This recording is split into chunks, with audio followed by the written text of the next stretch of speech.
BDR বাহিনীর সদস্যরা আমাদের মাননীয় প্রধানমন্ত্রী ওনাদেরকে আশ্বাস দিয়েছেন, ওনাদেরকে সাধারণ ক্ষমা ঘোষণা করেছেন এবং তার পরিপ্রেক্ষিতে বলেছেন যে এই বিডিআর সদস্যরা যারা আছেন তারা আমাদেরই সন্তান। আমিও তাদেরকে বলছি যে তোমরা আমার সন্তানের মতো, মাননীয় প্রধানমন্ত্রীর কাছে আমাকে পাঠিয়েছেন, তোমাদের কাছে যে অস্ত্র আজকে আমার কাছে তোমাদের জমা দিতে হবে। সেই মাননীয় প্রধানমন্ত্রী সেই কথার উপরে তারা বিশ্বাস স্থাপন করে এবং আমার কথার উপর বিশ্বাস স্থাপন করে আমার সাথে আছেন মাননীয় আইন প্রতিমন্ত্রী অ্যাডভোকেট কামরুল ইসলাম, আমাদের পুলিশের আইজিপি সাহেব মোহাম্মদ সাহেব আছেন।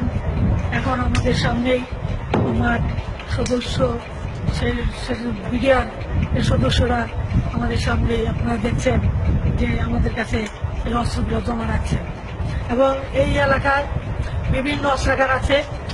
তাই আমাদের এই সদস্য ভাইয়েরা, আমার সন্তানেরা আজকে তারা এগুলো জমা করছে এবং তাদেরকেও আমি কথা দিয়েছি যে এখানে তাদের উপর আর কোন রকমের তারা যেটা ভয় পাচ্ছিল যে সেনাবাহিনী তাদের উপর আক্রমণ হতে পারে, আমি তাদের কথা দিয়েছি যে সেনাবাহিনীর কোন রকমের আক্রমণ তোমাদের উপর হবে না। তার জন্য আমি তোমাদের মায়ের মতো, তোমাদের মা হিসেবে আমি দায়িত্ব নিলাম।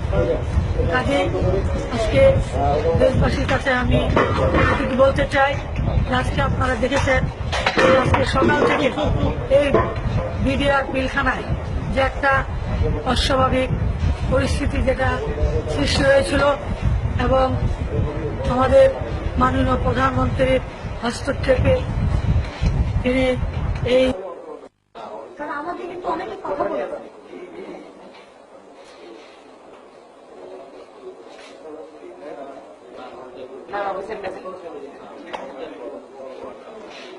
আমি দেখে আসছি ফ্যামিলি এখন নাই, বাদ কটা আছে আমি এই যে নিয়ে আসবো।